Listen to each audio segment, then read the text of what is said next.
Have you ever wondered what the future will be like? I'm not talking about like whether you'll win the lottery or you'll find love. I'm talking about what will love look like in the future? What will money be like in the future? If you've ever wondered about those kinds of questions, we've got two guests today who may not know all the answers, but they're going to have a lot of fun making them up.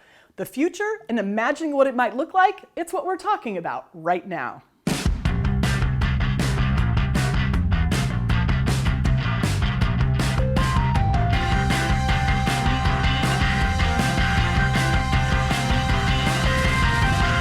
Welcome to Right Now. I'm Jennifer Shookman, and I cannot tell you how excited I am about this show. Imagining the future, I love to spend time thinking, what will the future be like? I love looking at the past and thinking, how does that affect what's happening right now and how will it change things in the future? What's really great about today is that instead of just being in my head, I get two of the most brilliant minds I know thinking about this with me. So I'm super excited you get to join in and be a part of this conversation. Let me introduce my guests. First is Jim Kruger. Jim is an award-winning filmmaker, a video game developer, and a New York Times best-selling author of comic books. You've also created your own comic book properties, and you've done the prestigious X trilogy, and that's from Marvel, right? Right. And then the Justice comics from DC Comics. Is that correct? Yeah. Totally. That's the right? Okay, good. And John Booker. John is a new friend who I am just madly in love with his brain. I have to say that I'm married, you know. He is a best-selling author whose work looks into the future of art and technology, which is a really cool intersection, I think. And your passion is to help individuals, cultures, and nations tell a better story. And we're going to have you on again in the future to talk a little bit about that. But let me just start with, can you guys tell the future? Is that why you're here? Do you have I can. That is exactly why I've been invited on this show. And this show is going to be going still in 2 or 3 minutes. So just check my accuracy. And I knew he was going to say that. See, I told you it's going to be a great Absolutely. show. Absolutely. John, let me ask you about the second part of your introduction. Why is someone who wants to help people and nations tell better stories, is it important to think about the future? Yeah. How do those kind of go together? Well, Jennifer, we're living in a time right now that is so unique when we look at the overall spectrum of human history. We're living in a time when an individual person has the ability to destroy all life on Earth. Oh, wow. We've never had that before in human history. When we look back even, 200 years ago, we weren't in an age that a single person could destroy all life on this planet. But we live in that time right now. And because we live in that time, it's more important than ever that we look to the future, that we wonder aloud culturally, what is it going to mean to be a human being in an age where our power as humans has risen to a level that we could destroy everything? So how we tell stories about that, I think, is incredibly important, because stories are what are going to move us to either destroy ourselves or not destroy ourselves. And that's one reason I love the work of Jim Kruger, for example. And destroying ourselves technically means not having a future at all. Yeah, so right. that could be the end of the segment I was right feeling there. really good about this show, and now I'm kind of depressed. Oh, just wait. It's going to go really dark. 3 minutes? 3 minutes. 3 minutes. Yeah. Jim, how is a comic book writer? I know you have to look to the future as you're writing comics and stories and things. Tell me how a comic book writer sort of approaches it's it. always been the nature of all science fiction and comic book characters. So much of it is science fiction. Even superheroes are science fiction. We're looking at what would happen if this was an advancement in mankind. What would happen if all of a sudden we had the ability to defy gravity, and gravity never didn't hold us down anymore. And so all of kind of writing of the fantastic, and even writing anything having to do with human beings at all, has to do with some sort of push to the future. Even when we write things, stuck in the past, if it's not speaking to humanity right now, it gets no audience. If it's not speaking to even the trends and the things we care about right now, there's no audience. So this is an important topic. It's not just fun to think about. It's a serious topic that we do need to give Especially if some you're a serious thought writer or a to. storyteller.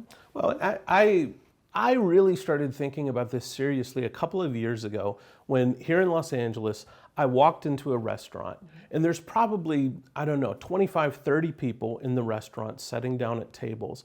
Every single person was on their cell phone. And I stood there and I thought, I wonder if 40 years ago, the people who were developing this sort of microchip technology had any idea that the future that they were creating would look like this.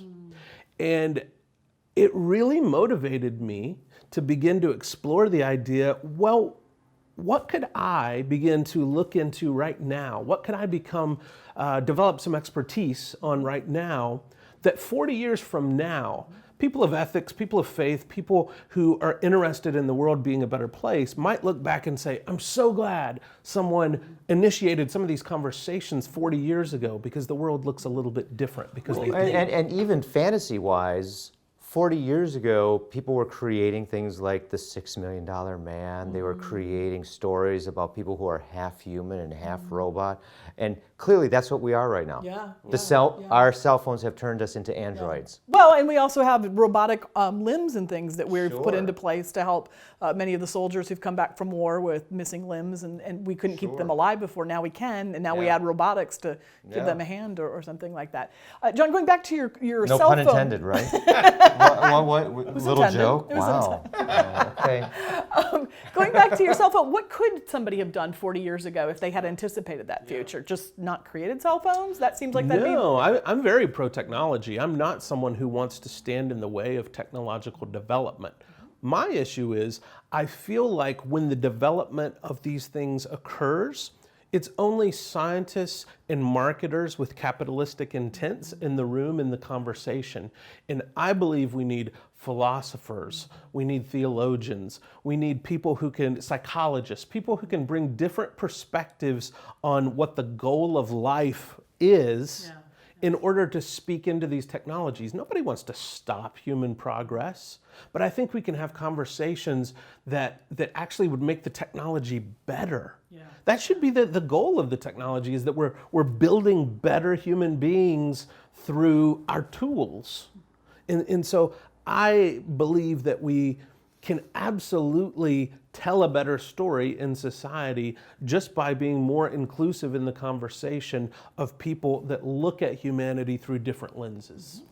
That makes total sense. I mean, it's just something as simple as there's been a lot of debate about whether cell phones, when you sleep with them, near your bed, does that cause any kind of problem? And I don't know what the current science says on it, but there's been a lot of debate. Had somebody thought about that 40 years ago, that wouldn't be an issue if it even is now. So. Well, and even to your point, I mean, it's the capitalists, it's people with monetary gain, but it's also weapons. We're creating so many weapons that can outdo this, that can outdo that. I mean, is the goal ultimately of weaponry to make itself obsolete? That for every offensive weapon, there's a defensive weapon that's created to the point where, the richest countries, it just doesn't matter? Well, I think we have the technology to destroy the world several times That's over. Nuclear bombs. Exactly. So at this point, even developing more weaponry, you have to ask, what is this feeding in the human ego that people need more and more? And I think that this is where it comes back to a lot of the work that you and I do, Jim, is that we see this reflected in the stories that people crave for. People desire these stories of ultimate power because they feel like they have no control in their own lives. And it's a fantasy. Which is why we get so many stories right now about what happens after, what happens the day after. Because we even, no matter how dark, no matter how dystopian it is, we want to have the hope that there is an after, that there is a day after, that humanity will continue, story will continue, life will continue. I have a friend who sort of uses the Academy Award-winning films as tea leaves to see what the culture is telling us. And for a while it was that our technology would save us. And then that sort of broke down. And in the past few years, it's been that our own abilities will save us, and working together will save us, and some of those sorts of things. So it's interesting how the themes of even the stories we're telling can tell us something about that the whole kind idea of a future we're looking zeitgeist for. and people all kind of reading and experiencing life on a level and then seeing stories that match that trend. That's all real. Well, I'm just completing a PhD in mythology, and this is one of the key things we study is what are the stories that people tell in a culture about what will ultimately save us and what will help us. And it's interesting because in the United States, virtually every mythology we've created has fallen by the wayside except for one. And we still believe that our money will save us. That's something we need to definitely talk about more. We're gonna take a break. When we come back, I want to talk about how that sort of is a theme that overlays everything. But I also want to just throw out some subjects and hear what you guys have to, speculate about what the future might hold for them. Yeah. So if you're out there, take a quick break and be right back, because you are not going to want to miss this next part of the show where we talk with John and Jim about what the future might look like.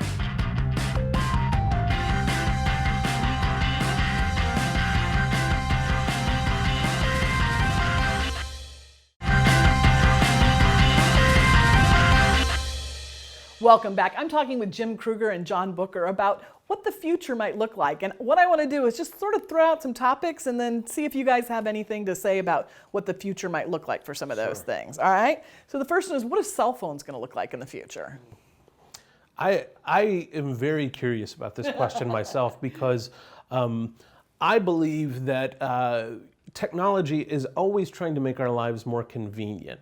And right now, cell phones, as amazing as they are somewhat cumbersome and inconvenient. We still have to hold them in our hands. It's such a pain to pull them out of your pocket. Well, they fall on the ground and break, and that's a pain. And we want to be able to text and drive at the same time. Yeah. And it's so unfair that you can get a ticket for that, regardless of accidents. I believe the future will be, I see you're wearing a watch that's wearable technology, and I think the future will actually be much more in wearable technology that is actually controlled by waves sent from the neurons as opposed to any sort of spoken technology or visual technology. All those things have difficulties, and the neurosciences right now have already begun to develop such powerful and incredible opportunities for technology that I think it will merely be, something that we have some sort of wearable device and say, call Jennifer. And then, microphones and all that are done in such a way that I will just begin to talk to you. And I think, this is the last thing I'll say about it, but I think what we're trying to do in technology is eliminate mediation between us and other people. I don't want a device between me and you. I want it to be as realistic as possible, just like you and I are sitting in the same room right now talking. So technology, cell phones are going to work at eliminating that screen, that mediation between me and you. So will I be able to hug you long distance? I sure hope so. I sure hope so. I think that, but I think that eventually we will also, it might be internal. We'll have to get over the gross aspect of having something implanted in us. Which we're seeing now. People are doing that in offices where they're starting to... Right, and yet there's a lot of frustration about having stuff inside of us. But I think eventually, and this will probably be mirrored, I would think, with cosmetics and getting rid of any sort of aging look or anything like that. If it's linked with that so that we look better, or at least what society says is better looking, I see those things going hand in hand. You're right. It's a matter of degrees right now because we are very comfortable having certain mechanical devices placed inside our body. Yeah. A pacemaker, Sure. A steel knee, hip replacements. Yeah, I wear an insulin pump and have a sensor that tells what the blood sugar is that goes to the insulin pump. It's just a matter of how comfortable we are with the purpose of the device. I think that's the real issue is people, I think, are going to have to come around to that. I was raised in a faith tradition where any sort of talk of implanting a chip into your wrist or forehead was the mark of the beast. Was the mark of the beast. That was the sign of the end times. Yeah. And so I think there will be pushback, in culture from especially religious culture about people that are not comfortable having some sort of technology implanted in their body. But I think we've already seen it to such a degree medically that while we think this may be an issue, our grandchildren won't think twice about Yeah. this. The and convenience probably factor will banking overweigh, and money Which is and my how to next make thing, is, purchases will be all included within that. Yeah. So I'll just touch my finger and they'll know how much is in my bank account or isn't in my bank account. And and deduct it. Yeah, because we're seeing Bitcoin, which is a whole new kind of currency. We're seeing the ability to pay with our phones. What other kinds? And we're seeing banks that don't have bankers. Yeah. But you know what's interesting about this, like before that, is we're also at a point, I think, in history where the loss of any sense of privacy is right on the cusp. Like, how do we protect our privacy? And is it even something worth protecting? You know, and I think people are even asking that.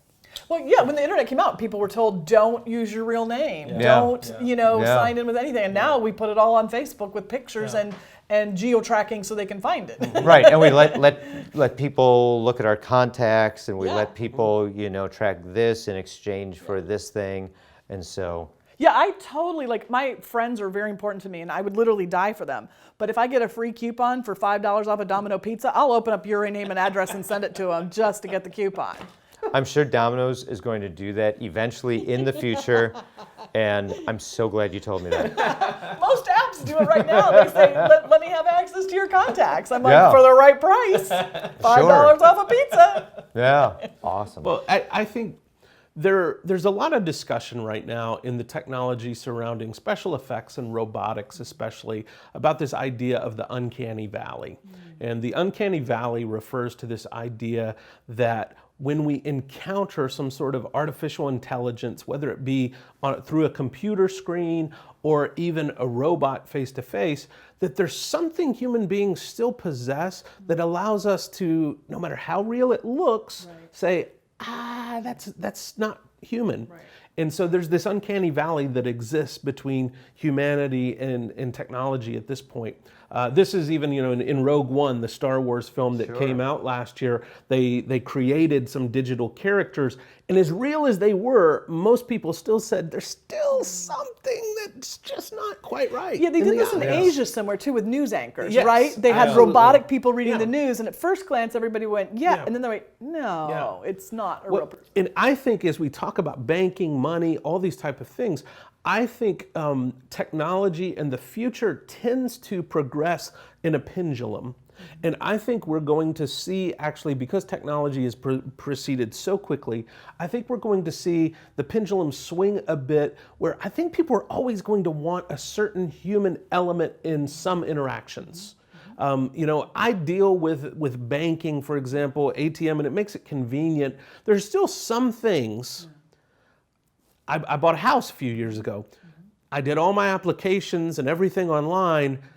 I still wanted someone to sit across from me and give me the assurance that actually this huge amount of money that was going to be transacted, that there was some human being at the controls.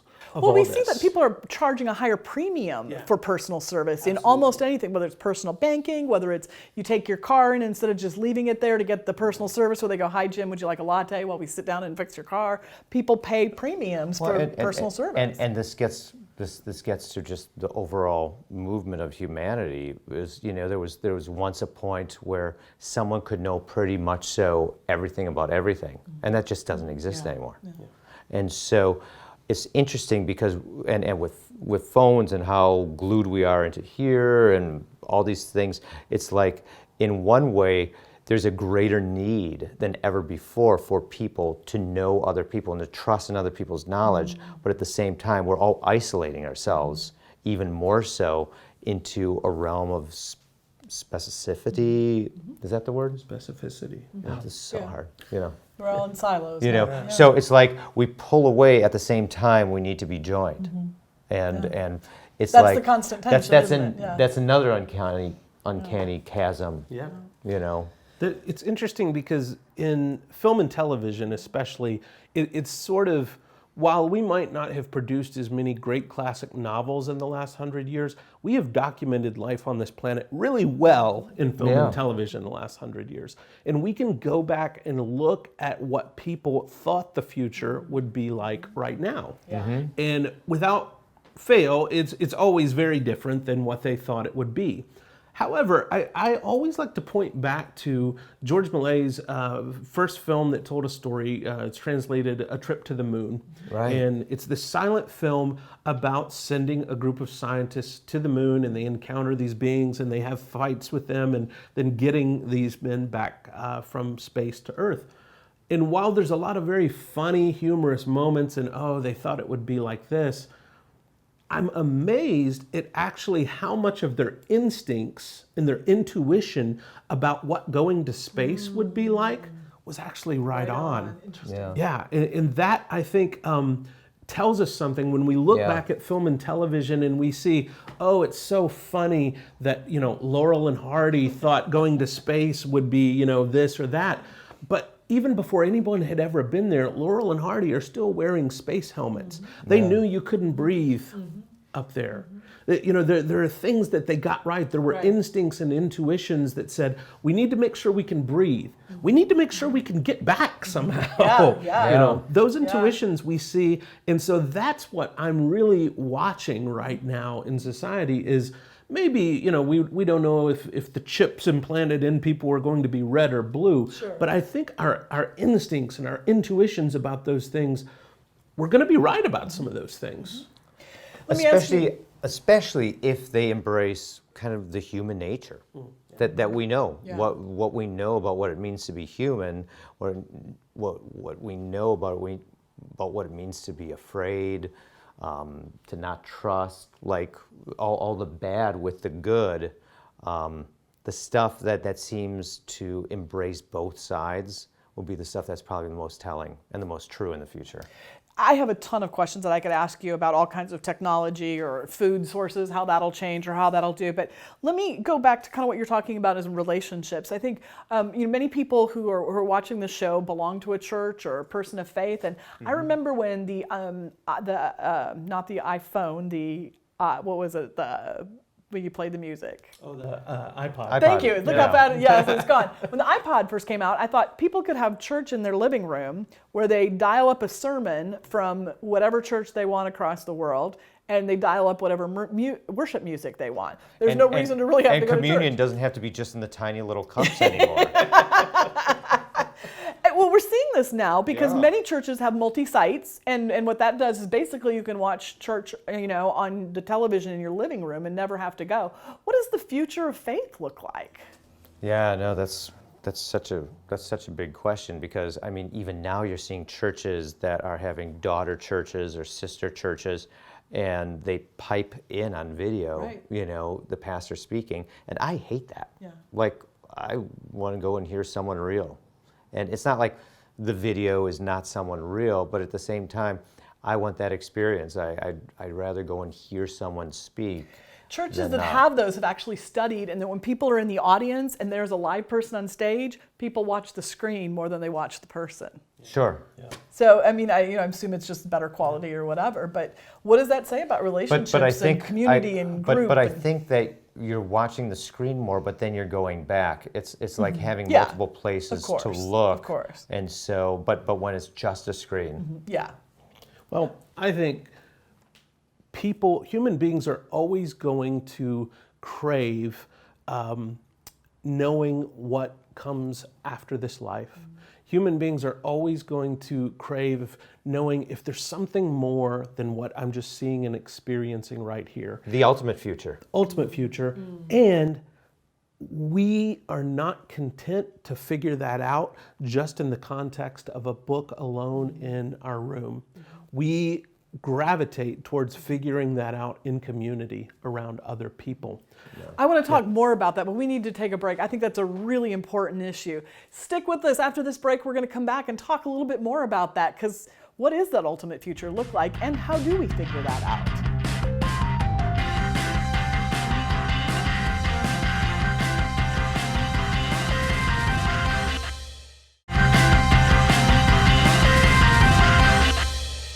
Welcome back. We're talking about the future, and just right before we went to break, John, you were talking about sort of the ultimate future and how we don't want to figure that out alone, that reading a book isn't the same for that as it might be for some other science principles. Yeah. Talk a little bit more about that.